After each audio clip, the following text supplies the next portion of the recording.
Bem-vindos de volta ao nosso estudo do livro de Provérbios. Nós estamos no capítulo 2. A gente já viu o versículo 1 e 2 e agora nós vamos ver os versículos 3 e 4. E vamos começar lendo o nosso texto. E nós vamos ler do versículo 1 até o versículo 11. E se lembre, ouça, aprenda a ouvir, discipline a você mesmo para ouvir. Filho meu, se aceitares as minhas palavras, esconderes contigo os meus mandamentos, para fazeres atento à sabedoria o teu ouvido, e para inclinares o coração ao entendimento, e se clamares por inteligência e por entendimento, alçares a voz, se buscares a sabedoria como a prata e como a tesouros escondidos a procurares, então entenderás o temor do Senhor e acharás o conhecimento de Deus. Porque o Senhor dá a sabedoria e da sua boca vem a inteligência e o entendimento. Ele reserva a verdadeira sabedoria para os retos, é escudo para os que caminham na sinceridade. Guarda as veredas do juízo e conserva o caminho dos seus santos. Então entenderás justiça, juízo e equidade, todas as boas veredas. Porquanto a sabedoria entrará no teu coração e o conhecimento será agradável à tua alma. O bom siso te guardará e a inteligência te conservará. Vamos ao Senhor em oração. Pai, eu quero tanto, Senhor, que esses jovens sejam protegidos e abençoados. Oh, meu Deus, eu não estou orando simplesmente para que o Senhor me ajude numa lição. Eu estou orando porque, Senhor, eu desejo que eles conheçam a sua alegria, a sua vida, a sua força, o seu conforto, sua proteção, e que o Senhor os torne fortes, com confiança, e que o Senhor o torne o escudo deles. Que eles não tenham medo dos dias difíceis, porque eles irão confiar no Deus deles, no Senhor. Ó, querido Deus, abençoe eles, prospere eles com uma verdadeira prosperidade, que é o conhecimento do seu Filho. Uma paz que excede todo o entendimento. Ensine eles, Senhor, a caminhar no caminho correto. Acima de tudo, nosso Senhor, conceda a eles o maior presente que pode ser dado a um jovem, que é, ou jovem homem, um menino, uma menina. Dê a eles um coração especial, um coração que é exclusivamente, Pai, amante profundo do seu Filho e que aprecie a sua obra de redenção no Calvário. Senhor, sobre todas as coisas, que o Senhor lhes dê isso em nome de Jesus. Amém. Sim, eu prefiro ter você com um coração para Cristo do que todo o ouro deste mundo. Eu prefiro ter você com um grande coração por Cristo do que um grande ministério.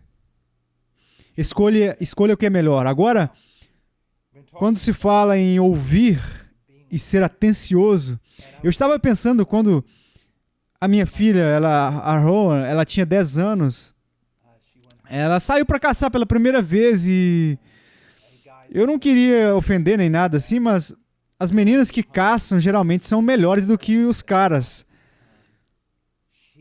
Ela estava sentada lá em cima da árvore, ela estava ouvindo todos os sons que ela estava procurando, olhando cada sombra, cada movimento. Eu quero dizer, ela era boa. Eu disse para ela depois, você parecia uma ave de rapina sentada ali na árvore. E eu nunca vi alguém tão focado e com a intenção de encontrar um servo, igual ela fez. Mas que dá uma boa ilustração do que nós estamos falando. Se você simplesmente ficar um tanto focado, eu espero que você não vai me dizer assim, eu fico focado toda vez que eu vou jogar joguinho. De novo, não há nada de errado em jogar jogos de videogame, mas é ruim quando, de repente, isso se torna algo que controla a sua vida e você se concentra mais nisso do que em qualquer outra coisa. O foco é importante, mas você se concentra naquilo que considera mais importante para você. Então, por favor, é por isso que eu orei desse jeito. para que Cristo se torne a coisa mais importante para você e que a sua palavra se torne mais importante para você. Então você lutará por intermédio de todos os obstáculos que você conhece.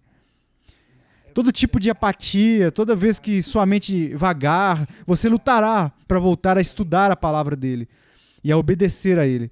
Agora, falamos sobre tornar os nossos ouvidos atentos e, claro, inclinar o nosso coração lá no versículo 2. Agora vamos falar sobre a oração no versículo 3. E ele diz: e se clamares por inteligência e por entendimento, alçares a voz. Oração. Ouça-me. As duas maneiras que você precisa, as duas coisas que a sua carne mais odeia é o estudo das Escrituras e a oração privada, secreta. Agora, falamos sobre o estudo das Escrituras um pouco, né? Mas deixa eu agora compartilhar com você algo que as Escrituras é tipo uma piscina muito, muito profunda. E não importa que você saiba, você não pode...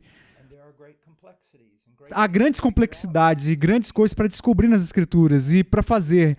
Isso você precisa de uma ajuda, para que você não se torne um aluno da palavra que não vai se tornar sábio, que não vai ler sozinho, meditar sozinho. Como em todas as coisas que você deve pedir ajuda de Deus para a graça de Deus. E é sobre isso que essa passagem se refere. Então, como nós podemos encontrar sabedoria, compreensão, conhecimento? Estudamos a palavra de Deus. Estudamos a palavra de Deus e com uma atitude de oração. E não apenas em uma atitude, mas um trabalho, trabalhando na oração. A oração é importante. Agora, eu quero que olhemos para duas passagens que são muito importantes sempre que nós estamos lidando com esse assunto da oração, por causa da sabedoria. O primeiro é encontrado em 1 Reis. Então, vá comigo lá na sua Bíblia, a 1 Reis. Então, vamos para lá. E vá para o capítulo 3. E veja o versículo 7. 1 Reis, capítulo 3, versículo 7. Nós vamos olhar para Salomão. Agora, Salomão é o principal autor do livro de Provérbios. Então, como ele ficou assim? Como ele tinha tanta sabedoria? Bem, se nós começarmos no versículo 7, diz, o capítulo 3, 1 Reis, eu espero que você esteja lá. Agora, pois, ó Senhor, meu Deus, ele está reconhecendo aqui, que ele tem um relacionamento com Deus. Não é apenas Senhor, não é apenas Deus, é meu Senhor, meu Deus. Espero que você possa dizer isso, porque você primeiro precisa resolver esse problema. Ele é o seu Deus. E se ele é o seu Deus, ele será o seu Senhor, seu soberano, a quem você se submete. Agora, pois, ó Senhor, meu Deus, tu fizeste reinar teu servo em lugar de Davi, meu pai. Ele teve que calçar uns sapatos um tanto grandes, não?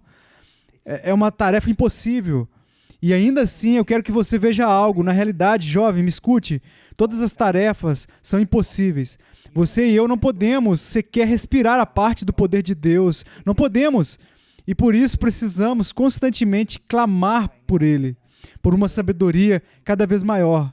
E ele diz: não passo de uma criança. Salomão não apenas reconheceu que a tarefa era impossível, mas também reconheceu que ele não é capaz. Eu gostaria que aprendêssemos a fazer isso em absolutamente todas as coisas. Senhor, me ajude a ser um filho obediente, uma filha obediente. Você entende que essa é uma tarefa sobrenatural? Que é sabedoria, poder e graça de Deus? Você entende que nós não apenas precisamos estudar a palavra para aprender a ser um filho ou uma filha obediente, mas que você precisa do poder para executar os mandamentos que você aprende? E isso é por intermédio da oração. Então ele está reconhecendo que a tarefa é grande demais para ele, e ele reconheceu humildemente que ele não estava preparado para a tarefa, que ele era carente. Ele diz: não sei como conduzir-me.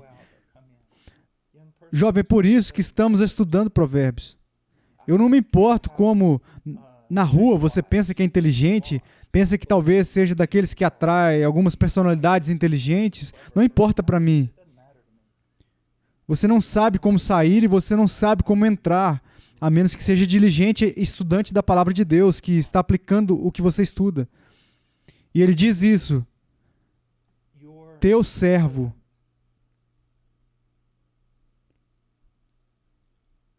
Essa é uma questão que você precisa resolver. Entende? Não procure ser um filho obediente ou uma filha obediente sem nenhum motivo. Você obedece porque você respeita o seu pai e a sua mãe. E claro, você faz isso por uma razão ainda maior. Você é um servo de Deus. E é o que Deus ordena a você.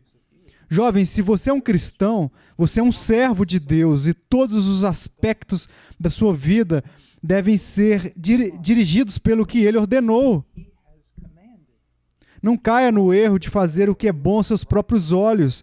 Isso é uma coisa muito perigosa. Basta ler o livro de Juízes e você vai ver que era uma bagunça, porque foi isso que todos fizeram.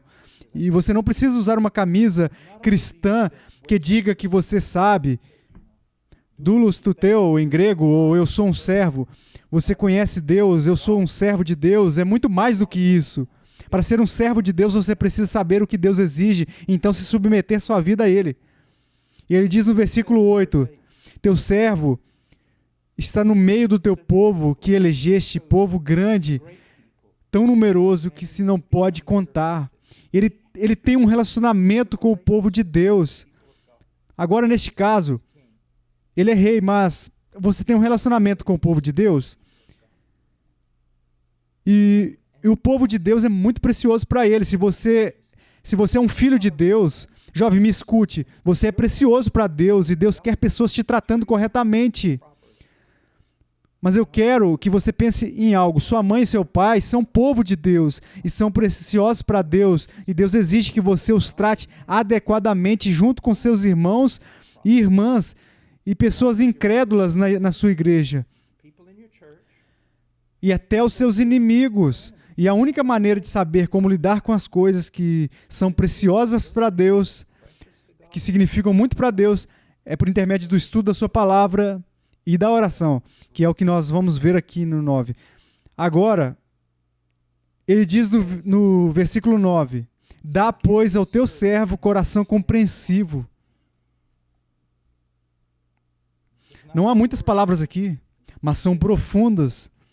E isso deve ser um lema da sua vida, jovem. Quero dizer, eu não sei, talvez saia um caderno que anote 1000 vezes, saia anotando, e ele está dizendo, dê ao seu servo um coração compreensivo para julgar o seu povo, para discernir entre o bem e o mal. Agora, se você é um jovem, você não foi criado para julgar as pessoas, os seus pais, o que eles estão falando aqui.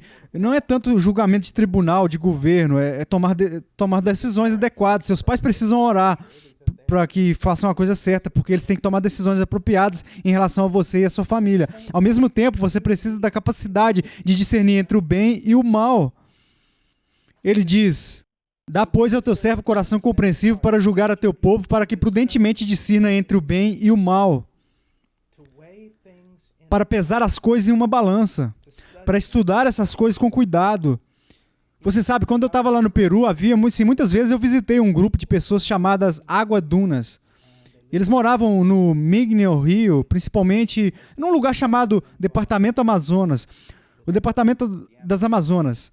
E eles eram pessoas calmas e às vezes eu sentava lá e eu ficava observando, eu via um homem assim sentado lá e talvez ele estava apenas vendo os passarinhos, ele estava simplesmente assistindo o rio correr ou algo assim, apenas assim, ele ficava muito quieto. Aí você poderia dizer que ele estava lá pensando nas coisas que estavam na mente, especialmente depois que ele ouviu o evangelho, ou ele ouviu algo de um estudo bíblico que estávamos fazendo. Você podia ver que eles iriam se sentar e pensar, meditar, que se isso é verdade, eu devo seguir isso. Bem, como cristãos, mais ainda, então, devemos fazer algo assim, ó, é a capacidade de não pular nas coisas precipitadamente, ou ser como a maioria das pessoas hoje, transportadas pela emoção, transportadas por tudo o que a notícia diz, mas para de fato olhar para fatos reais em uma situação e pensar, pesar na balança e determinar, o que eu faço? Eu faço isso, isso é bom, mas se eu fizer do outro jeito, é mal? Ele diz, para que eu seja capaz de julgar o seu grande povo. Agora você não está julgando um grande povo, não, mas vou dizer isso, você é capaz de discernir entre coisas boas e ruins. Certamente não somos. Eu sou, talvez, eu não conheça 4 vezes. Eu devo ser 4 vezes ou 3 vezes mais velho que vocês, eu confesso. Eu não sou capaz, eu não tenho poder próprio, né, minha própria sabedoria para discernir entre o bem e o mal, eu não tenho. Mas se eu aplicar, trazer para a palavra de Deus, se eu tiver alguma sabedoria, é de lá que ela vem. Então, veja o que nós precisamos fazer aqui. Vemos isso de forma clara. Não, antes de mais nada, reconhecer que essa tarefa é impossível, tornando você ileso a este mundo, honrando a Deus. Não estamos à altura da tarefa, é outra coisa que temos que reconhecer. Eu não me importo quantos anos ou sabedoria você pensa que tem. Mas comparado com a sabedoria de Deus, você não é capaz de fazer isso sozinho. Então o que você deve fazer é clamar a Deus e dizer, me dê um coração compreensivo. Quando você estiver lendo a palavra de Deus, quando você estiver estudando a palavra de Deus, e você não entender isso, então você clama por um coração compreensivo. E talvez depois de fazer isso, você ainda não vai entender que é onde a diligência entra. É aí que entra, não é... Você sabe, uma das coisas que é um problema com os videogames é que você tem gratificação imediata. As escrituras são verdadeiras. Na maioria das vezes, você vai encontrar uma passagem e você vai ter que clamar para entender. Você vai ter que voltar para ela, você vai clamar um pouco mais, você vai ter que estudar mais, você vai ter que ir até o pastor, até o seu pai, sua mãe, pedir ajuda. Você vai precisar conhecer, saber para entender. E é um trabalho árduo. Então, veja o que Deus diz no versículo 10. Essas palavras agradaram ao Senhor por haver Salomão pedido tal coisa. Você pode imaginar uma pessoa jovem que está cheia de si mesma, pedindo a Deus uma vida fácil por riquezas, por fama, por notoriedade, para ser o mais bonito, o mais forte. Isso não é o tipo de coisa que Deus honra. Mas você pode imaginar uma jovem mulher, uma criança, ou mesmo um jovem rapaz, uma criança, sozinhos, em seus quartos, com a Bíblia, de joelhos, dizendo, Deus, eu não peço para ser grande, ou forte, ou rico, ou poderoso, ou famoso, mas o que eu quero é conhecer a paz de me reconciliar com o Senhor por intermédio do seu Filho Jesus Cristo. Então eu quero ser um homem, uma mulher ou um adolescente, eu quero ser um jovem que tem um coração que te procura porque te ama, porque ama o Senhor, porque reconhece que tudo além do Senhor, simplesmente nada faz sentido sem o Senhor. Você acha que Deus honrará uma oração como essa? Eu certamente acredito que sim. Ok. Então, veja, diz no versículo 10, essas palavras agradaram ao Senhor por haver Salomão pedido tal coisa. Disse-lhe Deus, já que pediste essa coisa, e não pediste longevidade, nem riquezas, nem a morte de teus inimigos, mas pediste entendimento para discernires o que é justo, eis que faço segundo as tuas palavras. Veja como é fácil para Deus. Bem, está feito, eu vou fazer. E ele diz, dou-te coração sábio e inteligente, de maneira que antes de ti não houve teu igual, nem depois de ti o haverá. Também até o que não me pediste eu te dou, tanto riquezas como glória, que não haja teu igual entre os reis por todos os teus dias. Então, Deus abençoou ele na coisa certa que ele pediu, mas a graça de Deus sempre é superabundante, vai além do que nós imaginamos. E em seguida, veja, aqui está uma condição, jovem. Uma condição de que Salomão, tanto quanto nós já sabemos, não manteve até o final de sua vida e causou muitos danos. É como se nós lembrássemos de quando nós começamos no capítulo 2 de Provérbios. Se andares nos meus caminhos e guardares os meus estatutos e os meus mandamentos, como andou Davi teu pai, prolongarei os teus dias. Se, olha, é uma coisa incrível que que Deus é soberano e, como já falamos um monte de vezes, a nossa salvação é a obra de Deus, por intermédio da obra de Cristo. Nós não adicionamos nada a Ele, não tiramos nada disso, é pela fé e é pela graça apenas. Mas, ao mesmo tempo, eu quero que você saiba que nós devemos nos apegar à atenção do fato de que você pode tomar decisões, você pode fazer escolhas ou coisas que vão afetar a sua vida, seja por bênção ou por dificuldade, para julgamento. E no final da sua vida, o que Salomão fez parecia que o seu coração se orgulhou, se elevou, porque ele fez muitas coisas que não deveria fazer. Você sabe, ele tinha muitos cavalos, reuniu muitos carros, construiu muitos edifícios enormes, e parecia que ele estava começando a desenvolver um espírito tipo um rei pagão, tipo Nabucodonosor. Mas também ele começou a se associar não apenas a mulheres, mas também a homens que foram formados. Agora, isso não significa que existem algumas pessoas, porque elas vêm de uma certa nação, que deveríamos evitar elas. Isso não é o que significa. E tudo o que isso significa é que ele começou a se associar com pessoas que não seguiam o Deus das Escrituras. Eles seguiam outros deuses falsos, e eles seguiam outras regras que não eram de fato para governar. Tudo que eles se davam à imoralidade, à luxúria da carne, à iniquidade. E o coração de Salomão foi atraído por essas coisas. Ele foi atraído por essas pessoas. E é por isso que nós vamos ver, durante todo o caminho, por intermédio do livro de Provérbios, veremos repetidas vezes que as nossas associações... Oh, me desculpem, recebi um telefonema. As nossas associações podem ser muito, muito perigosas. Muito perigosas. E elas podem ser também uma bênção, ou podem ser perigosas e levar para a ruína. Então, se apega a isso. Porque veja como Salomão, como ele começou, quero dizer, veja como ele começou, foi maravilhoso. E através assim, da grande parte da sua vida, foi maravilhoso o que ele viveu, a sabedoria de Deus. E através dele nós temos a sabedoria aqui, ó. Mas olha, ele terminou, ou parece que ele terminou...